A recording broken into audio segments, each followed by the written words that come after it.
Hey guys, want to do a quick little video over after the shot and what you need to definitely concentrate on. So once you've drawn back and you've actually shot that deer or you shot him with the rifle, number one thing is to actually wait and watch.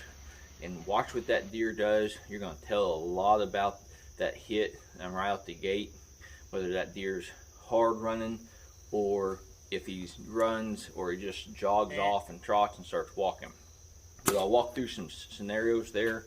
The number one is going to be a deer I ended up harvesting there in Kansas last year. I ended up, entry was perfect, exit not so much.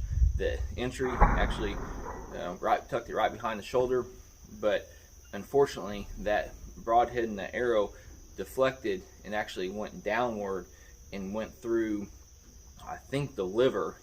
So I ended up single lunging that deer, and what that deer ended up doing is he ran off there instantly.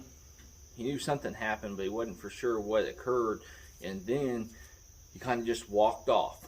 He jumped over the fence. He went another 15-20 yards and bedded. About 30 minutes went by. I kept on glassing him.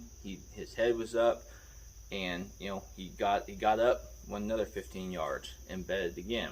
So I knew at that moment that hey, that is not a good scenario for myself. I reviewed that footage over and over and over again, and I isolated. The entry was perfect, but for some reason you could really tell on that luminoc that arrow actually deflected off something and went into a downward position. So once it was dark, I ended up getting down. I watched him for about an hour and a half, until I couldn't see him any longer due to light. And I went and found my arrow. It was a clean pass through. I saw it, good blood on it, but there was a few bubbles, but there was a lot darker blood than really what I was expecting. So when it gets into the blood, you've got some different scenarios there.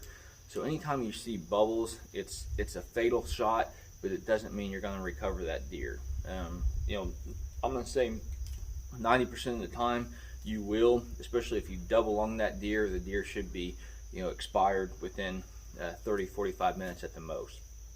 But if you look at your arrows, here's two kinds of arrows, both with the white feathers. I like the white feathers just because I can see the red really clear. One thing that I really enjoy about my Bloodsport Impacts is they've actually got the wraps on there, so that's another identification on your blood. But as you go through your hunt, and you'll find your arrow, you'll be able to tell really quick what we're actually looking at there in regards to the darkness of the blood. If you get into the real dark, that's typically a muscle shot. You start getting into the lighter to the pink red. Now you're going to start hitting that lung area into the heart, and then also if you start seeing the bubbles, that's just a great sign. Now if you hit the deer too far back into the liver and gut region, you're going to really start seeing and smelling that arrow with a real nasty, gutty like smell.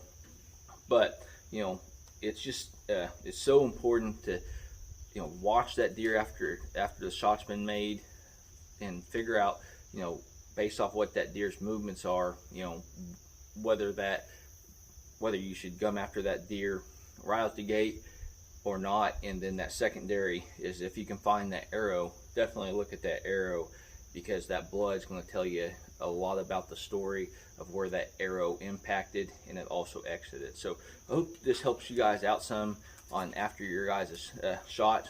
And like always, hopefully you guys are getting out there in nature. Best luck on your upcoming hunt.